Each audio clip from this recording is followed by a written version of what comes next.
রূপপুর পারমাণবিক বিদ্যুৎ কেন্দ্রের প্রথম ইউনিটে জ্বালানি লোডিং কার্যক্রম শুরু হয়েছে। উদ্বোধন করেন বাংলাদেশ ও রাশিয়া সরকারের ঊর্ধ্বতন কর্মকর্তারা।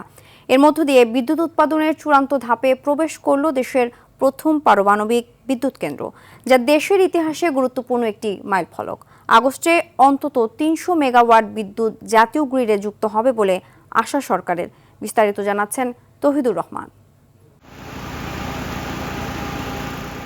আর্থিক বিবেচনায় বাংলাদেশের একক প্রকল্প হিসেবে সবচেয়ে বড় রূপপুর পারমাণবিক বিদ্যুৎ কেন্দ্র। এটি নির্মাণে আর্থিক, কারিগরি ও প্রযুক্তিগত সহযোগিতা করছে রাশিয়া। পাবনার ঈশ্বরদীতে অবস্থিত এই বিদ্যুৎ কেন্দ্রে আনুষ্ঠানিকভাবে রিয়েক্টরে ইউরেনিয়াম জ্বালানি লোডিং কার্যক্রম চালু হয়েছে। বিজ্ঞান ও প্রযুক্তি বিষয়ক মন্ত্রী ফকির মাহবুব আনাম এবং রাশিয়ার পরমাণু শক্তি সংস্থা রোসাটমের মহাপরিচালক অ্যালেক্সি লিখিচ এর উদ্বোধন করেন।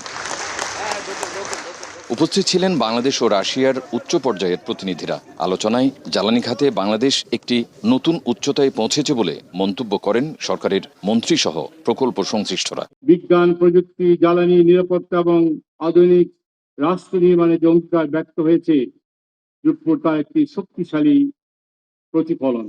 এই প্রকল্প শুধু একটি বিদ্যুৎ কেন্দ্র নয়, দেশের প্রযুক্তিগত অগ্রগতি, জ্বালানি নিরাপত্তা এবং টেকসই উন্নয়নের প্রতীক বলেও মনে করেন তারা। এটি শুধু বিদ্যুৎ উৎপাদন করবে না, এটা আমাদের প্রযুক্তিগত সক্ষমতা, শিল্পায়ন ও ভবিষ্যৎ প্রজন্মের সম্ভাবনাকে শক্তিশালী করবে।